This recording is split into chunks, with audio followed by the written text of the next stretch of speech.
পঞ্চায়েত ছিল, পঞ্চায়েত টিকিট জন্য খুব আনন্দ ছিল পাই। 2018 সাল থেকে টানা আমার সাথে রাজ্জাক ছিল। যখন আমি যখন আমার ওই মার্ডার কেসটা আমি জেল খাটি, সেই সময়টা রাজ্জাক শওকত মোল্লার সাথে চলে যায়। এমন দিন ছিল না যে রাজ্জাককে নিয়ে আমি কোনোদিন দুপুরে একা খেয়েছি। রাজ্জাক আমার সাথে প্রতিদিন প্রতিনিয়ত দুপুরবেলা যা ভাতান্ত আমরা দুজনা দুই ভাই খেতাম।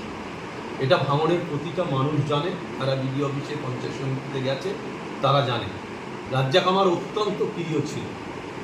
আজকে আমার সব থেকে বেদনা, সব থেকে দুঃখ, আমি কাল রাত থেকে কেঁদেছি যে রাজ্জাক সে যার সাথেই যেতে পারে, সে দলের একজন সৈনিক, আজকে সে খুন হয়েছে, নৃশংসভাবে খুন হয়েছে। এই খুন বাংলায় দেখা যায় না। শুনেছি 5টা গুলি করা হয়েছে, তারপরে তার গলা কেটে দেওয়া হয়েছে। আমি তার ফ্যামিলির প্রতি সহানুভূতি জানাই।